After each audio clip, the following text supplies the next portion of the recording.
e paz do Senhor Jesus a todos. Hoje nós vamos dar início às gravações de Tiago. São 5 cartas do apóstolo Tiago. E é estranho que quando você ler essas cartas, você vai ter a impressão que é o apóstolo Paulo que está escrevendo, porque a essência é a mesma, a maneira de falar é a mesma. E eu fiquei pensando, falei, parece que não mudou de escritor. E aí o Senhor me lembrou, na verdade não mudamos de escritor, só mudou o instrumento, porque o que está assoprando as cartas é o mesmo autor, é o Espírito Santo. Na verdade eles são só aqueles mensageiros que vão trazer o que o Espírito Santo está trazendo. Então, na verdade, não mudamos de escritor. O escritor continua sendo o mesmo. Primeira carta de Tiago diz assim: Tiago, servo de Deus e do Senhor Jesus Cristo, escrevendo às 12 tribos que andam dispersas. E ele diz: saúde. O apóstolo está escrevendo também aos hebreus, está escrevendo às 12 tribos de Israel. E por isso ele vai trazer importantes revelações para aquele povo que estava disperso. Como que você anda na presença de Deus? Será que você está juntado com o povo de Deus? Ou será que você está disperso? Como estava esse povo hebreu? Como que você está? Você está juntinho, formado, juntado no corpo? Ou está por aí, disperso, perdido, não sabe por onde anda? Essa carta pode ser para você, se você anda disperso da presença de Deus. Meus irmãos, ele diz, tenha grande gozo quando você cair em várias tentações. Como assim? Eu tenho que me alegrar se eu cair em tentação? Se eu for tentado em alguma área da minha vida, por alguma coisa que me atrai, por algum pecado? Você deve ter alegria sim quando você for tentado, porque você tem que saber que você é forte para você resistir a ele, para você dizer não a ele. E como que você vai saber se você não for tentado em nenhuma área da sua vida? Então não reclame quando a tentação vier e você falar, por que eu estou sendo tão tentado nessa área? Por que será que isso está acontecendo? Essa carta vai te explicar por que você está sendo tentado em alguma área da sua vida. Ele diz assim, sabendo que a prova da vossa fé opera a paciência. Você está sendo tentado em alguma área da sua vida? Então, tenha paciência, porque vai passar. Você vai ser aperfeiçoado numa outra área da sua vida que precisa de ser aperfeiçoada, que é a sua paciência. Quanto mais você é tentado, mais paciência você tem que exercitar. E a paciência é proveitosa, a paciência é boa, a paciência que tem que ser trazida por causa das tentações que você está sofrendo, ela pode ser boa para você. Ela diz assim, tenha porém a paciência a sua obra perfeita, para que sejais perfeitos e completos, sem faltar em coisa alguma. Na paciência, você tem que ser perfeito, você tem que ser completo. Exercite a paciência. E para você ter paciência, você vai ter que passar por tribulações. Você vai ter que ser tentado em alguma área da sua vida, que não é muito agradável, mas é necessário. É importante, é vital para a sua vida cristã. Porque se você não for tentado em nenhuma área da sua vida, se você não tiver que exercitar a paciência, você nunca vai experimentar o dom perfeito de Deus na sua vida. E quando você é tentado, mas você resiste à tentação, então Deus se alegra com você. Exercite a paciência e não reclame quando você for tentado, aleluia. E se algum de vós tem falta de sabedoria, peça a Deus, que a todos dá liberalmente e não o lance em rosto, e ser-lhe-á dada. Você tem falta de sabedoria? Talvez você olhe para algum irmão e você diga: poxa, mas esse irmão é tão sábio, parece que ele sabe tudo, parece que ele entende tudo, parece que tudo para ele é tão simples e para mim tudo é tão difícil. Eu leio essa palavra e não consigo entender, eu não tenho sabedoria para entender como o irmão entende. Você tem essa vontade, você tem esse desejo de ter essa sabedoria que vem do alto? Então peça a Deus. Peça e o Senhor não vai te negar, porque diz que Ele dá a todos, liberalmente, Ele libera geral. Sabedoria está disponível, ali é só ir buscar e trazer para o seu coração a sabedoria que vem do alto. Isso não tem nada a ver com conhecimento, não tem nada a ver com estudo. Muitas pessoas que nunca entraram numa faculdade, que nunca foram exímios estudantes, eles têm muito mais sabedoria do que um outro que estudou, que foi graduado, pós-graduado, PhD em sei lá o quê. Não é isso, porque Deus não trabalha com a sabedoria, com a nossa inteligência. Ele trabalha com a sabedoria dele. A sabedoria dele vem do alto. E essa ele dá liberalmente para qualquer um que a busque. Busque sabedoria do alto e você verá como seu conhecimento dessa palavra, você vai ficar muito afiado nessa palavra quando você buscar sabedoria, não em homens, não na letra, mas no Espírito, que dá a todos liberalmente. Peça, porém, com fé. Ah, tá. Em nada duvidando, porque o que duvida é igual a onda do mar, que é levada pelo vento e é lançada de uma parte para outra. Não pense tal homem que vai receber do Senhor alguma coisa. Se você pedir sabedoria, você tem que pedir com fé, porque se você não pede com fé, você é comparado àquelas ondas do mar que vêm e que vão e não chegam a lugar algum. Então, a fé acompanha o seu pedido por sabedoria. Se você pedir, mas você achar que você não vai receber, você não vai receber mesmo. Você tem que pedir e você tem que crer, porque é a fé que traz a sabedoria de Deus para você. Ele diz: o homem de coração dobre, coração duplo, uma hora tá bem, uma hora tá mal, uma hora acredita, uma hora não acredita, uma hora acha que é certo, outra hora acha que é errado, uma hora tá na igreja, uma hora tá fora da igreja. Coração dobre, coração insensato, coração que não se firma nessa palavra. Ele diz que ele é inconstante em todos os seus caminhos.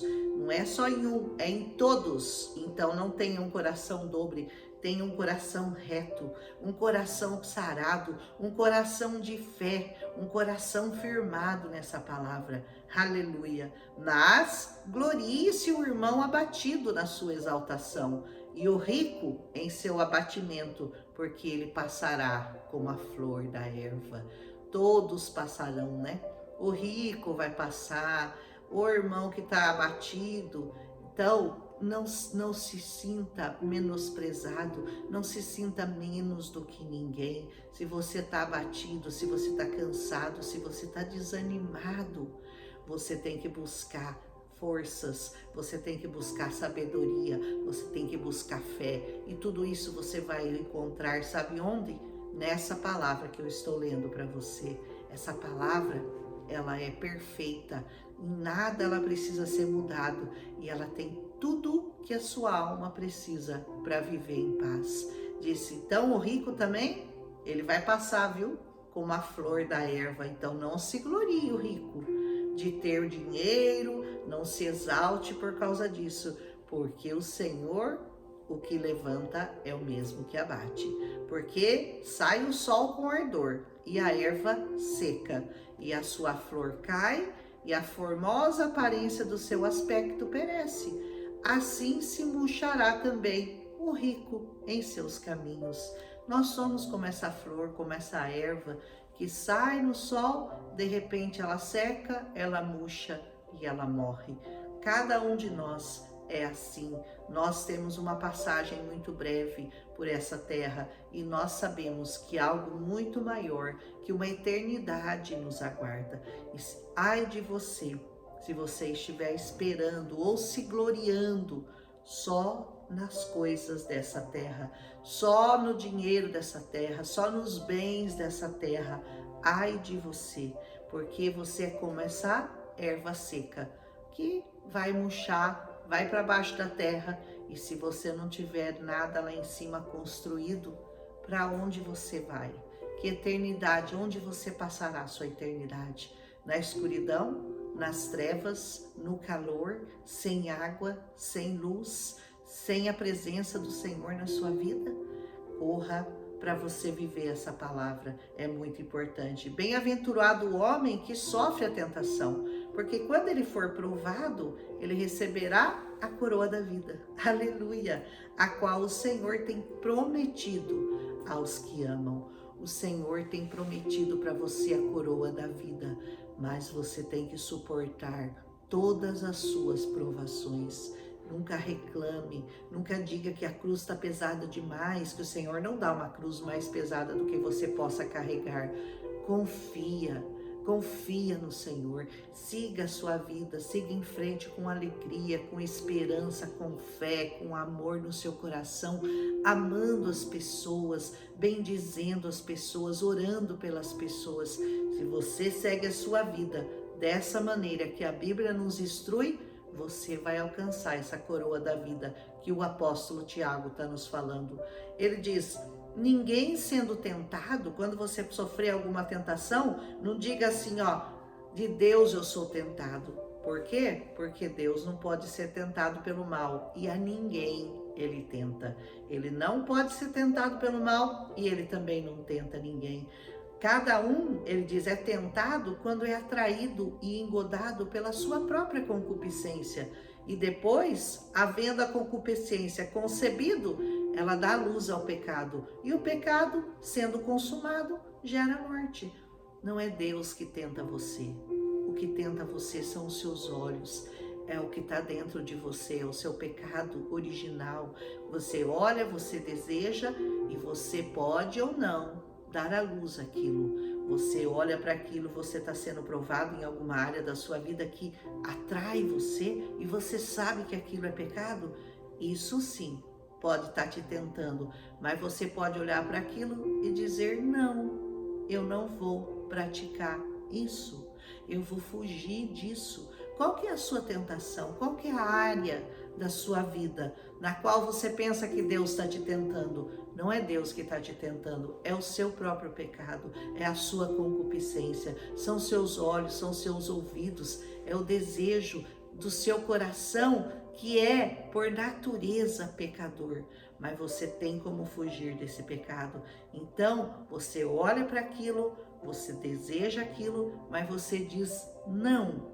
Você diz não e você não chega até o pecado, porque se você chegar até o pecado por causa da sua concupiscência, você então vai estar gerando em você a morte e morte eterna.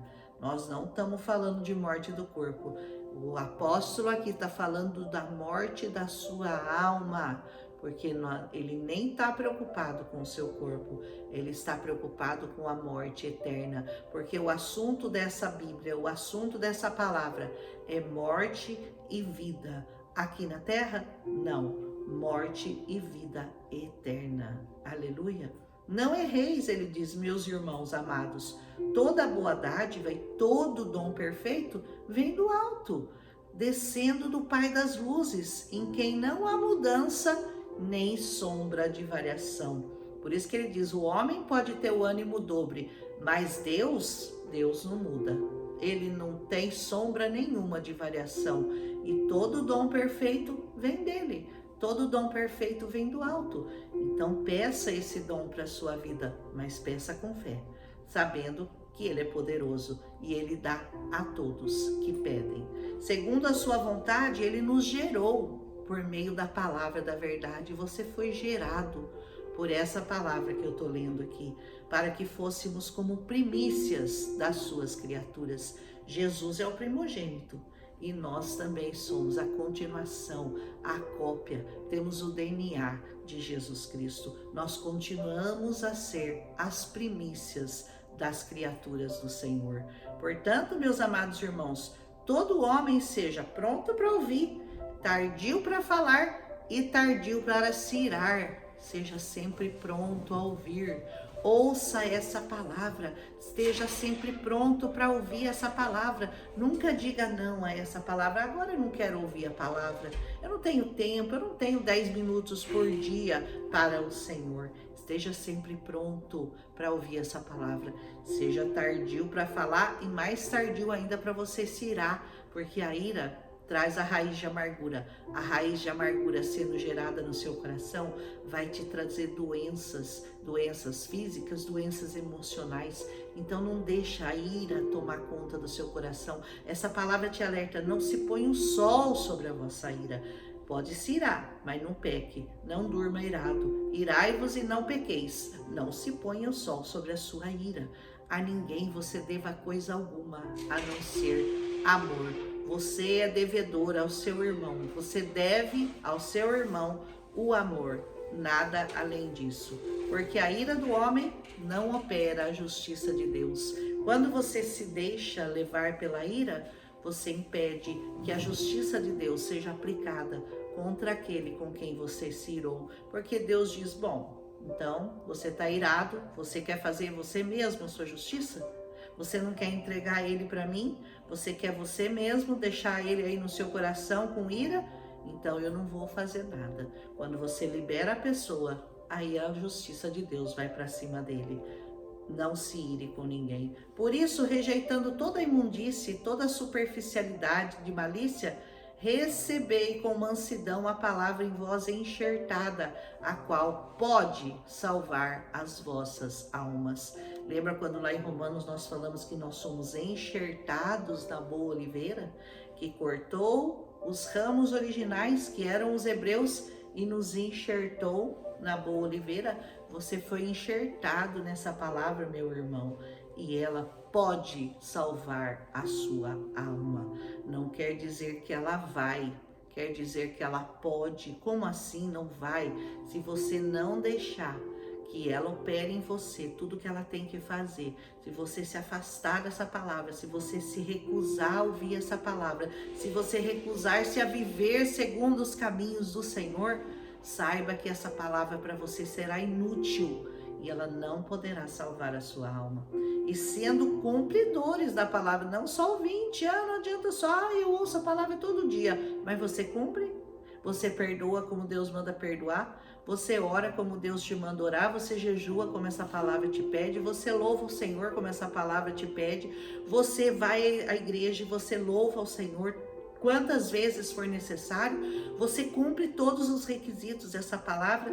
Você separa o que é de Deus ou você come a semente? Você dizima na casa do Senhor ou você guarda tudo no seu bolso? Eu não posso dar nada para o Senhor.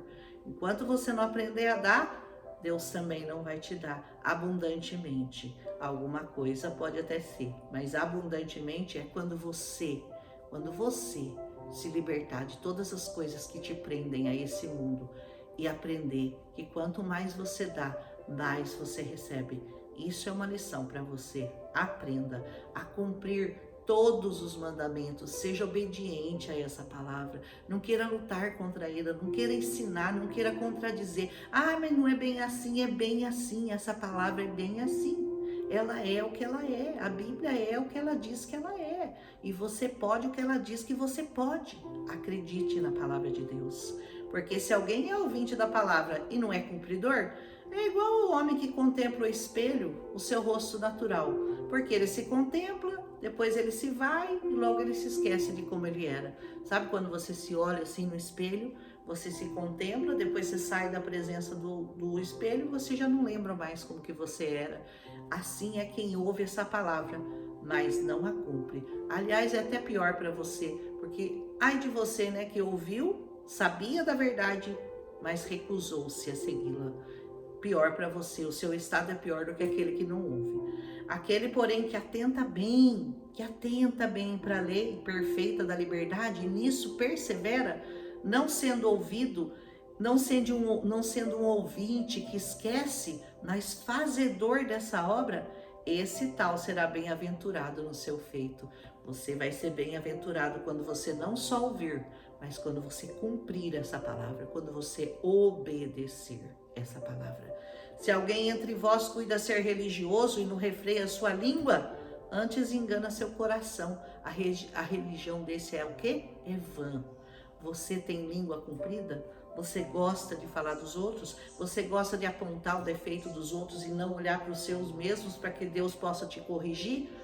A sua religião é vã, diz essa palavra. A religião pura e imaculada para com Deus é essa: visitar os órfãos e as viúvas nas suas tribulações e guardar-se da corrupção do mundo.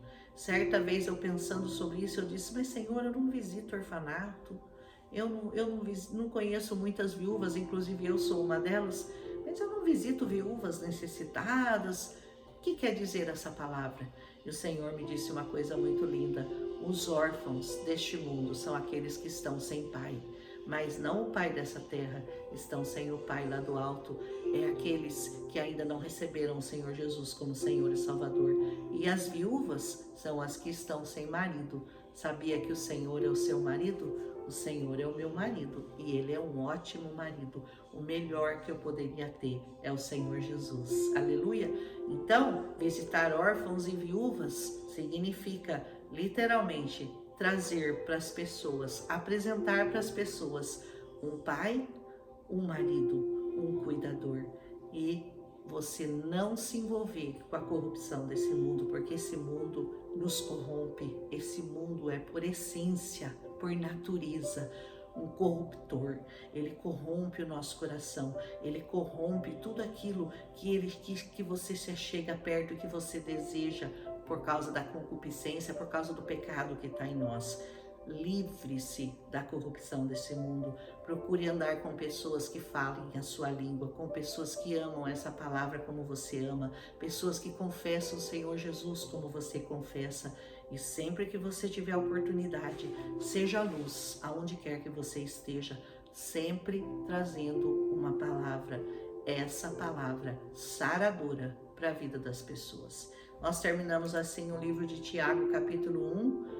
Amanhã nós vamos fazer Tiago, capítulo 2. Se você gostou, deixa seu like, compartilha com as pessoas que você ama.